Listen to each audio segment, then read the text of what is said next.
17 जून 2013। घाटी में आसमान फट पड़ा। भारी बरसात, चोराबारी ग्लेशियर का पिघलना, चोराबारी ताल का ब्रीच, पानी, कीचड़, बर्फ, विशाल बोल्डर्स, सैलाब घाटी में नीचे उतर गया। बस्ती बह रही थी। एक हिमालयन सुनामी, एब्सोल्यूट डेवस्टेशन। और फिर अचंभित करने वाली घटना, प्राचीन केदारनाथ मंदिर लगभग अछूता। एक अकेला विशाल बोल्डर बहते आया, मंदिर के ठीक पीछे रुक गया। ऊंचे हिमालय के दिल में, जहां आसमान जमीन को छूता हुआ लगता है और हवा में ऊंचाई के साथ साथ भक्ति की गहराई भी महसूस होती है, वहां एक बहुत ही पावरफुल स्पिरिचुअल जगह है। यह है केदारनाथ, लॉर्ड शिव का पवित्र धाम। ये सिर्फ पत्थरों और सीमेंट से बना एक मंदिर नहीं है, ये लाखों लोगों की चेतना में बसी हुई एक डेस्टिनेशन है। ये नाम ही पुराने मंत्रों और अनगिनत तीर्थयात्रियों की फुसफुसाहट से गूंजता है, जो हजारों सालों से यहाँ आते रहे हैं। केदारनाथ एक कहानी है, एक लेजेंड है और प्रकृति की सबसे कठोर ताकतों के खिलाफ भी टिके रहने वाली आस्था की एक जीती जागती गवाही है। यह एक भगवान का किया हुआ वादा है और इंसानियत का अटूट भक्ति से निभाया गया वादा है। केदारनाथ की कहानी भारत के सबसे महान एपिक महाभारत से जुड़ी हुई है। कुरुक्षेत्र की भयंकर लड़ाई के बाद पांचों पांडव विजयी हुए, पर उनके दिल पाप से भारी थे। मोक्ष पाने के लिए उन्होंने राज्य छोड़ा और लॉर्ड शिव की तलाश में गए। शिव ने नंदी बैल का रूप धरा और गढ़वाल के मैदानों में मवेशियों के बीच छुप गए। पांडव बेवकूफ नहीं बने। भीम ने बैल पहचान लिया, उसमें दिव्य आभा थी। पांडवों ने घेरने की योजना बनाई। बैल जमीन में सिर गाड़कर गायब होने लगा। भीम ने झपट्टा मारा और बैल की पीठ पकड़ ली। ये कार्य लॉर्ड शिव को प्रसन्न कर गया। वे अब छिप नहीं सकते थे। एक ज्योतिर्लिंग जमीन से उभरा, वही शंक्वाकार चट्टान, केदारनाथ का मूल स्थान। शिव ने कहा, इस स्थान पर मेरी पीठ की पूजा करो। शिव के प्रकट होने की कहानी केदारनाथ पर खत्म नहीं होती। जब दिव्य बैल धरती में गायब हुआ, उसके अंग गढ़वाल हिमालय की 4 और जगहों पर प्रकट हुए। यह पांचों स्थल मिलकर पंच केदार का पवित्र यात्रा सर्किट बनते हैं। हर मंदिर शिव के बैल रूप के एक खास हिस्से को समर्पित है। पहला, केदारनाथ, जहां पीठ की पूजा होती है। यात्रा फिर तुंगनाथ की ओर, दुनिया का सबसे ऊंचा शिव मंदिर, जहां भुजाएं प्रकट हुईं। अगला रुद्रनाथ, सबसे कठिन ट्रैक, जहां शिव का चेहरा उभरा। तीसरा, मध्यमहेश्वर, शांत हरी घाटी, जहां नाभि या मध्य भाग की पूजा होती है। और अंत में कल्पेश्वर, साल भर सुलभ, जहां जटाएं प्रकट हुईं। पंच केदार की कथा पर्वत श्रृंखला को एक डिवाइन बॉडी में बदल देती है। यात्रा भगवान के विभिन्न पहलुओं को एक साथ जोड़ने की प्रतीकात्मक यात्रा है और ऐसा करते हुए भक्त खुद को फिर से पूरा करता है। जबकि केदारनाथ की किंवदंतियां महाभारत के समय की हैं, आज जिसे हम मंदिर और तीर्थ यात्रा जानते हैं, उसका श्रेय आदि शंकराचार्य को जाता है। 8वीं शताब्दी में उन्होंने भारत भर यात्रा की, परंपराओं को पुनर्जीवित करने के लिए। उन्होंने मंदिर को आध्यात्मिक और सांस्कृतिक एंकर माना, पूजा की रीतियां स्थापित की, जोशीमठ में मठ स्थापित किया, बद्रीनाथ और केदारनाथ यात्राओं का आधार बना। वीरशैव जंगम समुदाय से पुजारियों की नियुक्ति, दक्षिण से उत्तर तक एकता का प्रतीक। कहते हैं वे यही महासमाधि को प्राप्त हुए। उनकी मूर्ति आज भी मुख्य मंदिर के पीछे खड़ी है। उनके काम ने केदारनाथ को जीवंत तीर्थ केंद्र बनाए रखा। देश के कोने कोने से साधक आते हैं और आज केदारनाथ एक प्रमुख शैव मंदिर के रूप में स्थिर है। केदारनाथ मंदिर सिर्फ एक पूजा स्थल नहीं, यह एक आर्किटेक्चरल चमत्कार है। बड़े, एक समान कटे हुए ग्रे पत्थरों से निर्मित उच्च प्लिंथ पर स्थित, इसकी मजबूत फॉर्मिडेबल संरचना तुरंत प्रभावित करती है। डिजाइन ट्रेचरस हिमालयी माहौल, भारी बर्फ, हिमस्खलन, सेस्मिक गतिविधियां को समझकर बना।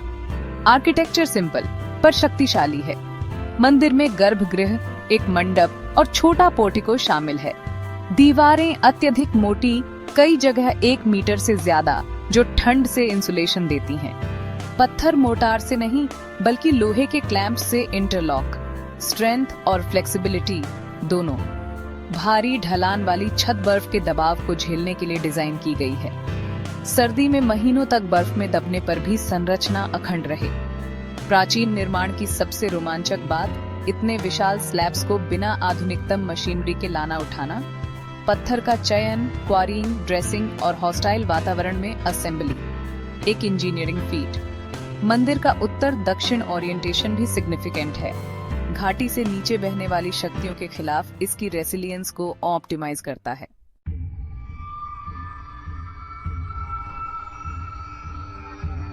16 और 17 जून 2013 घाटी में आसमान फट पड़ा। भारी बरसात, चोराबारी ग्लेशियर का पिघलना, चोराबारी ताल का ब्रीच, पानी, कीचड़, बर्फ, विशाल बोल्डर्स, सैलाब घाटी में नीचे उतर गया। बस्ती बह रही थी। एक हिमालयन सुनामी, एब्सोल्यूट डेवस्टेशन और फिर अचंभित करने वाली घटना। प्राचीन केदारनाथ मंदिर लगभग अछूता। एक अकेला विशाल बोल्डर बहते आया, मंदिर के ठीक पीछे रुक गया। भीमशिला ये ढाल की तरह काम कर रहा था। प्रवाह मुड़ गया, 2 धाराओं में बंटकर इमारत के दोनों ओर निकल गया। चारों ओर सब कुछ मिट गया, पर मंदिर सुरक्षित रहा। आस्थावानों के लिए यह डिवाइन इंटरवेंशन था, जैसे भगवान शिव ने स्वयं रक्षा की हो। विज्ञान कहेगा फ्लूइड डायनामिक्स का एक फ्रीक अकरेंस, पर जिन लोगों ने विनाश देखा उनके लिए यह आज की एक अद्भुत किंवदंती बन गया, आशा का प्रतीक। केदारनाथ की यात्रा कमजोर दिल वालों के लिए नहीं है। यह एक यात्रा है, शारीरिक सहन शक्ति, मानसिक दृढ़ संकल्प और आस्था की गहराई। आज नया, लंबा और ज्यादा खड़ा रास्ता मंदाकिनी के साथ साथ ब्रेथटेकिंग पर ट्रेचरस। ऊंचाई पर एएमएस का खतरा, सिर दर्द, चक्कर, सांस फूलना। मौसम अकस्मात बदलता है, बर्फ का तूफान, भारी बारिश। कड़कती ठंड के लिए तैयार रहना जरूरी है। कई लोगों के लिए यह एक तपस्या, खच्चर या कुलियों की मदद से यात्रा। घंटियों की आवाज, साथियों का हर हर महादेव, झरने और बर्फीली चोटियां। यात्रा एक सेंसरी अनुभव है। साझा संघर्ष कमराडरी पैदा करता है। उठाया हर कदम एक प्रार्थना, हर सांस एक ध्यान। मंदिर पर पहुंचकर यात्री पर्यटक नहीं, एक साधक होता है, जिसने तपस्या से दर्शन कमाया है। रास्ते की चुनौतियों में ही आस्था की परीक्षा और शक्ति मिलती है। अंतिम नजारा गहरा आध्यात्मिक अनुभव बन जाता है। शारीरिक यात्रा एक आंतरिक यात्रा का दर्पण होती है। ध्यान, शुद्धि और परिवर्तन। असली इनाम सिर्फ डेस्टिनेशन नहीं, बल्कि रास्ते में बदलना है। केदारनाथ के रहस्य 2 नजरियों का मिलन है, विज्ञान का ऑब्जेक्टिव लेंस और आस्था का सब्जेक्टिव अनुभव। विज्ञान घटनाओं को साक्ष्य, तर्क और प्राकृतिक नियमों से समझाता है। आस्था उनमें अर्थ ढूंढती है, डिवाइन विल का प्रमाण देखती है। मंदिर की longevity, superior ancient engineering, stable glacial moraine, dry stone masonry, orientation और 2013 में भीमशिला का फ्लो को मोड़ना। एक आस्तिक पूछता है, इतनी दूरदर्शिता किसने दी? वही तथाए अलग संदर्भ में चमत्कार बनते हैं। विज्ञान बताता है क्या हुआ, आस्था बताती है क्यों अर्थपूर्ण लगता है। दोनों सत्य साथ रह सकते हैं। केदारनाथ में ऐसा क्या है जो लाखों को हर साल खींच लाता है? ये उसकी शक्तिशाली स्पिरिचुअल एनर्जी है, जो घाटी में व्याप्त है, जहां भौतिक और आध्यात्मिक जगत के बीच का पर्दा असाधारण रूप से पतला महसूस होता है। ये सिर्फ पत्थरों का मंदिर नहीं, ये कॉस्मिक एनर्जी का एक वॉर्टेक्स है।